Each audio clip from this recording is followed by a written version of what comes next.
안녕하세요, 여러분. 오늘은 모범택 시삼 14화 줄거리 요약과 15화 예고 분석, 특히 김종수 배우가 연기할 최종 빌런 해각 캐릭터의 등장을 중심으로 이야기 나눠보겠습니다. 먼저 14화 요약부터 시작할게요. 14화 요약 삼흥도의 진짜 정체. 이번 화는 삼흥도의 과거를 파헤치며 시작됩니다. 겉으로는 사진작가였던 고성혁, 일명 고작가.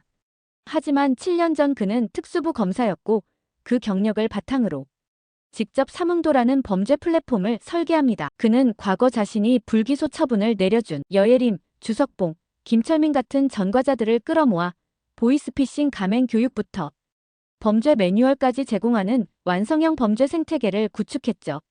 삼흥도는 우연히 생긴 조직이 아니라 전직 검사가 기획하고 경영한 범죄 프랜차이즈였던 것입니다. 한편 이기현은 교도소에서 알게 된 인맥을 바탕으로 삼흥도에 진짜 사업을 하러 들어온 외부인입니다. 10억 원을 들고 와서 불법 도박 사이트 운영을 희망하지만 고 작가는 말하죠. 자본금이 부족합니다. 1년 정도 스미싱과 보이스피싱으로 돈을 더 만드세요.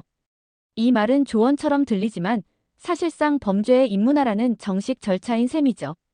이기현은 제안을 받아들이고 조직에 들어가지만 그 일행들이 후불제를 요구하며 협박하자 고 작가는 그를 내보낸 뒤 최철웅이 즉시 살해하며 조직의 무서운 본색을 드러냅니다. 이후 안고은은 조직 인물들의 연결고리를 추적하고 이들이 모두 과거 고성혁에게 불기소 처분을 받았던 인물들이라는 사실을 밝혀냅니다. 고성혁은 검찰 권력을 이용해 사람들을 빚졌고 그걸 인적자원으로 전환해 삼흥도를 만든 셈입니다. 김도기는 삼흥도 어딘가에 전용 서버가 있다는 힌트를 잡고 안고은은 서버를 다운시키기 위해 장비를 요청합니다. 박주임이 육지로 장비를 구하러 나가고 팀원들은 시간을 끌기 위한 전략에 돌입하죠. 김도기는 고 작가에게 장성철을 죽여달라 하고 장성철은 주지스님에게 국밥 브리핑으로 시간을 끕니다. 무지개 운수는 이간질 작전을 펼치며 조직 내부의 균열을 유도합니다.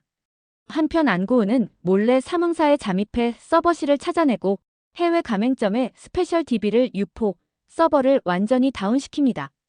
하지만 탈출 직전 최철웅이 등장, 위기에 빠지지만 김도기가 극적으로 등장해 그녀를 구해내죠. 삼흥도는 무지개 운수를 추격하지만 도기는 박주임이 설치한 EMP 폭발 장치를 작동시켜 탈출로를 확보합니다. 마지막으로 고 작가가 배로 도망치려는 순간 김도기는 정확히 배의 연료통을 저격해 폭파시켜버립니다. 어찌나 시원하던지. 모범택시는 이런 화끈한 맛으로 보는 거 아니겠어요? 서울로 돌아온 무지개 운수팀은 봉 기자가 보도하는 뉴스를 함께 보며 드디어 삼흥도와 그 설계자 고성혁의 실체가 세상에 드러났음을 확인합니다. 15화 예고 분석 이름 없는 장성, 해각의 등장.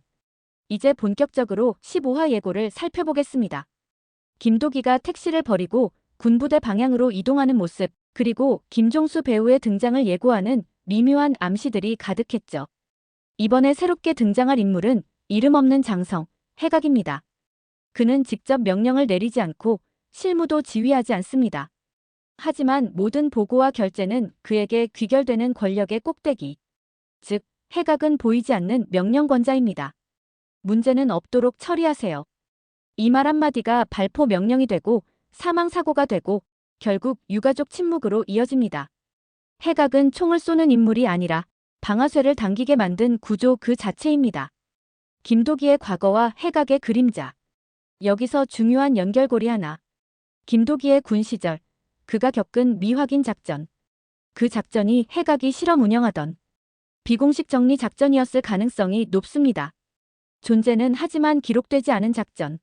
성공하면 무공훈장, 실패하면 병사 탓. 김도기는 그 구조를 목격하고 군을 떠났고 이제 그 과거의 실체를 정면으로 마주하게 되는 겁니다. 칼을 휘두른 자는 김도기였지만 칼을 쥔 손은 해각이었죠. 이제 그 손을 향해 도기의 분노가 날아갑니다. 무지개 운수의 선택 폭로인가, 응징인가. 해각은 응징이 불가능한 적입니다.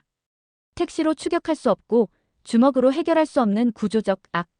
이제 무지개 운수는 질문을 던져야 합니다. 죽일 것인가? 아니면 폭로할 것인가? 15화 이후의 전개는 사이다 복수가 아니라 권력 내부의 진실을 세상에 드러낼 수 있는가에 대한 싸움으로 바뀌게 됩니다. 14화는 삼흥도 사건의 전말과 조직 해체로 큰 전환점을 맞았고 15화부터는 해각이라는 시스템형 빌런이 전면에 등장합니다. 김도기의 과거와도 연결된 이 인물은 모범택시 시리즈 전체의 철학적 중심축이 될지도 모릅니다. 여러분은 어떻게 보시나요? 해각, 정말 최종 보스로 손색 없을까요? 그리고 무지개 운수는 이번에도 정의를 실현할 수 있을까요? 댓글로 여러분의 의견 남겨주시고 구독과 좋아요로 다음 영상도 함께 해주세요. 감사합니다.